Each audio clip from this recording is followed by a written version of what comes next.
Hello cutie, j'espère que vous allez bien. Moi ça va super par la grâce d'Allah. Voilà, aujourd'hui c'est une vidéo assez importante autant que pour vous que pour moi en fait. Parce qu'on va parler de développement personnel, de glow up, de devenir la meilleure version de soi-même et tout quoi. Cette vidéo vous concerne vous mais aussi moi parce que j'ai vu que cette année-là a été catastrophique. C'est vrai qu'il y a eu des beaux moments et tout mais j'ai l'impression que je n'ai rien fait en fait de spécial ou de concret en fait, à part mon bac. Tout le reste là, je sais pas. Mais c'est pas perdu parce que cette nouvelle année qui vient là, il faut que nous soyons la meilleure version de nous-mêmes, la plus responsable, voir, penser à notre avenir, penser à notre bien-être, penser à notre futur quoi. Cette vidéo, je vais la faire de façon authentique, c'est-à-dire que je ne vais pas faire trop de montage, comme si je parlais à mes amis, voilà, comme si je parlais à des gens devant moi de mes résolutions. Parce que j'ai pris des résolutions et je voulais les partager avec vous, ceux qui veulent devenir une nouvelle personne, une bonne personne, avec une vie sainte. Corrigez-moi si je me suis trompée.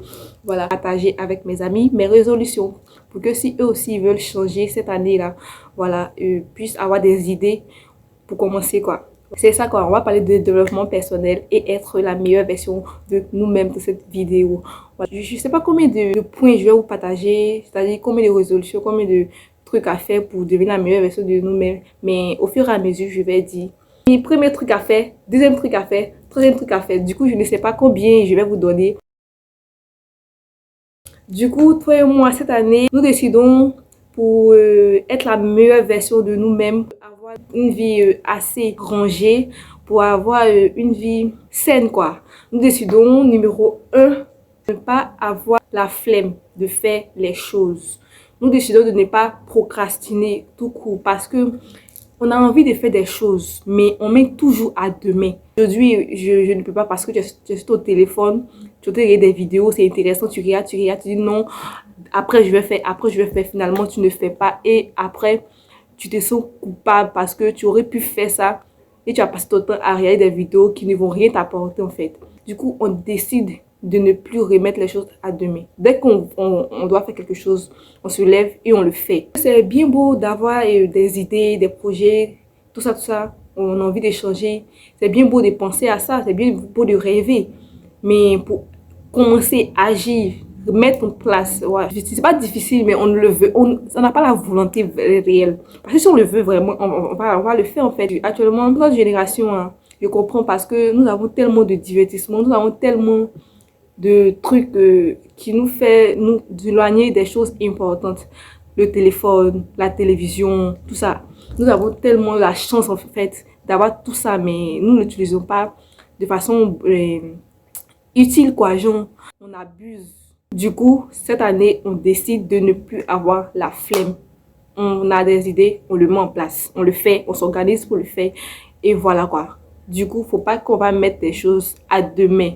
On a un exercice à faire, il faut le faire avant le jour J. On va se presser maintenant pour venir faire. C'est pas bien. J'ai décidé moi d'arrêter ça. Du coup, je voulais vous partager ça en fait. Voilà, que vous aussi vous arrêtez. Même si vous ne le faites pas, voilà, c'est déjà bon. Mais si vous le faites, arrêtez. Voilà, on doit devenir la meilleure version de nous-mêmes. Donc, on doit se lancer. On doit arrêter de mettre les choses à demain. Voilà. Deux, prendre soin de notre santé. La santé. C'est vrai que c'est Dieu qui donne la santé, mais nous aussi, de notre côté, nous devons faire des efforts. Par santé, j'entends quoi? Manger sainement. C'est vrai que dans nos pays africains, nous n'avons pas cette habitude-là de manger sainement. Voilà, nous mangeons riz matin, midi, soir. Foutou matin, midi, soir. On n'est pas chez nous, on est chez nos parents. Du coup, on n'a pas nos mots à dire à ça en fait. Voilà, c'est qu'on te donne, c'est que tu manges parce que tu n'as pas l'argent. Voilà, c'est pas toi qui as l'argent. Et non, il faut faire des efforts de notre côté. Parce que actuellement, je ne parle pas des enfants. Je ne parle pas des enfants. Du coup, vous avez la possibilité de chercher aussi un petit boulot qui va te rapporter genre peut-être 500 par jour. C'est pas rien. Acheter des fruits, acheter des légumes, tout ça, tout ça. Avec ce que tu manges, tu ajoutes des fruits dessus, tout ça. C'est quelque chose, hein. Du coup, si, et voilà, on vous donne de l'argent de poche. Ne cassez pas ça pour faire un transfert. Ou bien, c'est pas quoi là, acheter des fruits, vous pouvez faire des transferts, mais il faut aussi penser à acheter des choses importantes. Voilà, il y a des choses qui sont nécessaires, mais pas forcément importantes. Est-ce que j'ai fait coup de fil maintenant sur vous ici? Je sais pas si j'ai bien parlé. Voilà, du coup, matin, tu as mangé, tu as bu café, à midi, du riz, le soir, tu fais une petite salade, tu manges, ou bien, je ne sais pas, euh, quoique, non, quoique, voilà, ou bien, quelque chose comme ça, quoi, voilà. Quoique, on voit ça à la boutique, tu parles les pays 150 mais 100 francs, je sais pas de combien, 100 francs. Voilà, tu payes, tu fais ta chose, il faut avoir la volonté de changer ça. Il faut manger équilibré, c'est pour notre futur en fait, c'est pour notre santé sur le long terme, parce que vous ne savez pas, mais la manière que nous mangeons là, affecte notre... prendre soin de notre santé. Tout ça là, ça englobe là, le sport, la nourriture, la méditation, le yoga, tout ça, tout ça, tout ça. Du coup, il faut prendre soin de notre santé. Il faut éviter tout ce qui est nocif à notre santé en fait. Il faut éviter de stresser pour rien. Et boire beaucoup d'eau. Je sais que vous avez déjà entendu parler de ça. Le fait de boire beaucoup d'eau. 1 litre par jour, genre. Parce que c'est important pour la digestion, la bonne circulation dans le corps et pour plein d'autres choses. Du coup, là, les boire de l'eau, c'est important. Quand on parle de santé, on parle aussi de sport pour être en bonne santé. Voilà, il faut faire du sport. On ne dit pas qu'il faut faire ça tous les jours. 3 fois par jour, c'est déjà assez. Tu peux faire du jogging, voilà, ou à la maison aussi. Il y a des vidéos sur YouTube, tu peux télécharger pour faire du sport à la maison. Tu fais des petits sports, des enchaînements, tout ça, tout ça.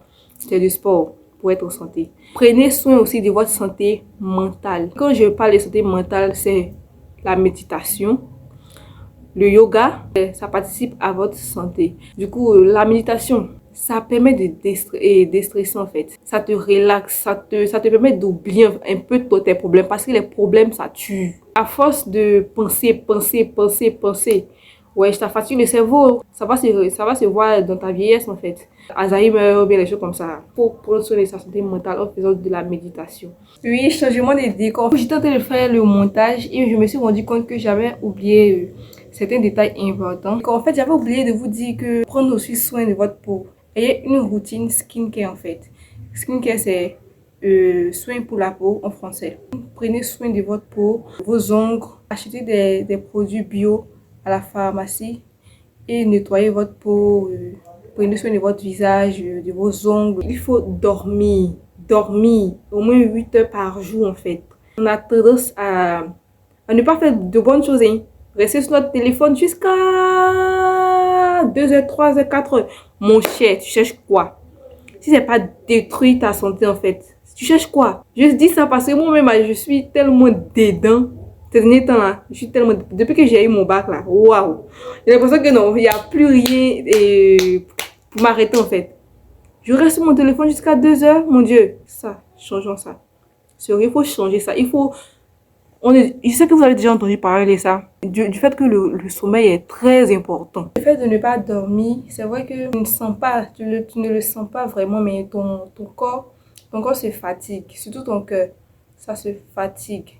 Et c'est vrai que ton corps ne va pas te dire que non, arrête ça. Mais souvent aussi, toi-même tu sens que tu es fatigué, mais tu persistes en fait. Tu restes éveillé jusqu'à 3 heures, 4 heures du matin. Ouais, ton cerveau est en surchauffe à l'intérieur, mais tu ne sais pas. Mais au fil du temps, quand tu vas prendre de l'âge, tu verras que tu as mal fait de faire ça en fait. Tu vas regretter alors que tu aurais pu éviter.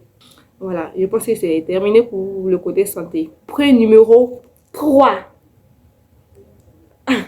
Respectueux. Surtout envers nos parents, nos chers parents. Ce problème-là, vraiment, je crois que tous les jeux de notre temps là ont ça en fait. Nous manquons de respect à nos parents. Le fait qu'ils te demandent de faire un service et que tu fais là, c'est pas bien aux yeux de Dieu en fait. C'est pas bien en tout court même. Pas aux yeux de Dieu, mais aux yeux de tous. Mais surtout aux yeux de Dieu. Du coup, il faut être respectueux envers tout le monde. Toi, tu es tout le temps en train de répondre aux gens, tu es tout le temps en train d'insulter les gens, la maman des gens, tout ça. C'est de la malédiction. Il faut pas faire ça. Il y a quelqu'un qui te cherche de la bagarre, toi, tu n'es pas dedans. Tu t'éloignes carrément en fait. Tu n'as pas à le répondre en fait. C'est pas un signe de faiblesse. C'est toi-même, au contraire, même qui est fort que la personne. Parce que le fait de répondre là, tu te rabaisses. tu te mets au même piédestal que la personne. Du coup, faut pas être irrespectueux envers même ceux qui sont plus petits que toi. On ne sait pas qui est qui. Maintenant, les génies qui se promènent partout. Il y a une vidéo là. Je ne vais pas vous raconter, c'est trop long. Mais là, il faut être respectueux envers tout le monde. Et surtout envers nos parents. C'est ce point-là même que je voulais spécifier en fait. Il y a des parents qui vont réagir en coupant la parole avec toi, ils vont te parler pendant quelques jours. Mais il y a d'autres là, ils vont garder en eux, ils vont sourire, mais ils sont vraiment affectés. Ça là, c'est la malédiction. Du coup, il faut être respectueux envers nos parents, tout le monde. Point numéro 4, il faut lire. Je sais que vous avez tellement entendu parler de ça. Lire, lire, lire. Parce que quand on vous le dit là, vous pensez que les gens, on pense que, parce que ça, je parle aussi pour moi, on pense que ce sont des choses futiles. Genre, ils n'ont rien à faire, ils disent que nous, on n'a qu'à lire. Alors qu'il y a le téléphone, il y a la télévision, on n'a qu'à passer notre temps pour lire. Il y a des gens qui détestent lire. Ah, mais comment est-ce qu'ils font pour détester autant? Alors que quand tu lis là, waouh, tu découvres des histoires. On découvre tellement de choses. Pas seulement les mots, on découvre aussi des histoires. La vie d'une autre personne. Parce que souvent, les œuvres autobiographiques là, souvent, ces œuvres là racontent des histoires réelles en fait. L'histoire des auteurs qui l'ont écrit. Surréalistes, des histoires qui n'existent pas vraiment. Pareil que regarder la télévision, mais la seule différence c'est que tu racontes de nouveaux mots. Voilà. Tu enrichis ton cerveau par la télévision, ça rentre sur l'instant en fait, après tu oublies. Bon, en tout cas, c'est intéressant de lire. Au lieu de gaspiller ton temps à faire des choses qui ne vont pas te servir vraiment, là, il faut lire. De lire là, ça te met en avance sur les gens, je te dis vraiment. Parce que le fait de lire là, ça t'oblige à utiliser certains mots qui sont dans le livre en fait. Parce que si tu as vu un mot que tu n'as jamais utilisé dans la vraie vie, que tu es curieux, tu vas aller chercher la signification. Et quand tu vas chercher la signification, tu vas dire, le lieu de ta discussion avec d'autres personnes, tu vas employer ça. Ils vont dire, elle est cultivée, elle s'exprime bien. Alors que le seul secret, c'est parce que tu as lu. Et eux n'ont pas lu ça, donc ils ne vont pas connaître. Du coup, il faut lire. Ça va enrichir ton vocabulaire. Ça va développer ton éloquence. Tu vas t'exprimer de façon tellement glamour. Je ne sais pas si tu as compris. Il faut aimer la lecture. C'est pas une perte de temps. Au contraire. Le téléphone, quand tu t'en vas sur WhatsApp, c'est ça qui est une perte de temps. Alors que lire, là, c'est pas une perte de temps. C'est toujours un plus. Il faut aimer lire. Point numéro 5. Il faut améliorer, construire sa relation avec Dieu, notre Créateur. Si tu es chrétien ou tu es musulman ou bouddhiste ou il faut renforcer sa relation avec Dieu. Lui et accorder plus de temps. Pas le négliger en fait. Moi cette année-là, je l'ai trop. Je vais être sincère avec vous quoi. Parce que je veux vraiment changer. Si je vous dis tout ça, c'est parce que vous m'avez vraiment changer. Et je veux vous permettre aussi, si vous aussi êtes dans le même cas que moi, de changer ça. Parce que c'est très important. J'ai l'impression que cette année-là, j'ai trop négligé Dieu. Wesh. Allah. Pardon. Je suis sincère. J'ai tellement négligé mon Allah cette année-là. Trop. On décide de ne plus manquer de prière. Il faut faire nos prières parce que ça fait partie de notre existence en fait. On n'a pas été tout le temps dedans, mais quand même, il faut avoir un temps consacré tous les jours à lui. Voilà, tous les jours en fait. Prier Dieu. Pour cette nouvelle année-là, il faut changer ça. Consacrer plus de temps à Dieu. Point numéro 6. Apprendre à se connaître. Si nous connaissons nos défauts, nos qualités, nos envies, tout ça, nous aurons une vision plus claire de ce que nous voulons vraiment, ce qu'il faut changer sur nous et ce qu'il faut améliorer. Vous voyez ce que je veux dire. Si vous ne savez pas comment est-ce que vous allez faire pour trouver vos qualités, vos défauts, vous pouvez demander à vos proches.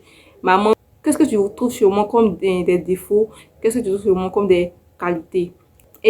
Mais par rapport aux envies, c'est toi qui sais ce que tu veux. Si tu es jalouse, tu es méchante, en admettant ces choses-là que tu pourras changer, si tu veux vraiment changer, il faut se connaître.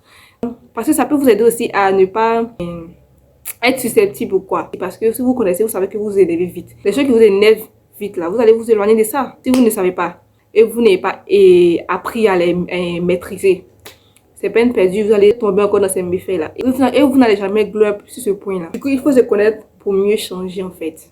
Et souvent, vous pouvez vous faire une introspection sur vous. C'est-à-dire que s'auto-étudier. Oui, c'est important aussi de voir vous-même vos défauts. Parce que là, si la personne vous dit que vous-même vous dites que non, vous n'êtes pas comme ça va pas aller quelque part. Du coup, il faut voir vraiment quel genre de personne es-tu. Moi, par exemple, je sais que je suis quelqu'un d'hypersensible, c'est-à-dire que tout m'affecte en fait. Peu importe ce qui sortira de la bouche de quelqu'un, peu importe ce que quelqu'un dira sur moi, peu importe le regard que quelqu'un portera sur moi, ça va m'affecter.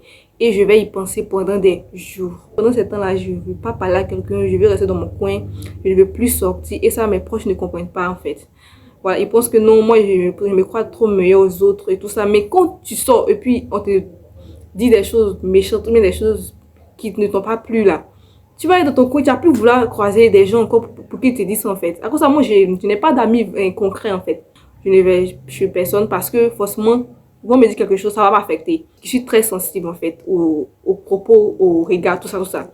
Du coup, je préfère être renfermée. Et c'est vrai que ça a commencé depuis longtemps. Actuellement, j'ai voulu changer ça, mais en vrai, je ne peux pas en fait. Je suis comme ça. Comme je sais que je suis comme ça là, je préfère rester dans mon coin. Et peu importe ce qu'on dira que je suis supérieure aux autres, je m'en fiche en fait. Je préfère me protéger d'abord.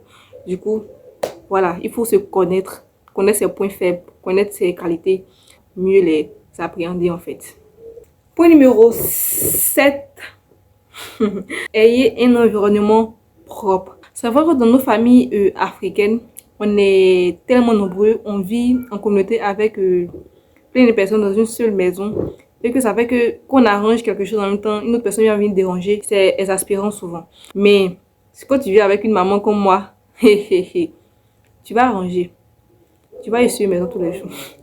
Tu vas nettoyer dès qu'il y a un petit truc qui tombe en même temps. Tu vas essuyer la maison. Mais en vrai, ça m'arrange parce que moi aussi j'aime avoir un environnement propre. Le problème c'est que j'ai la flemme de le faire. Et quand ma maman me dit de le faire, je suis obligée de le faire en fait. Et je le fais en fait.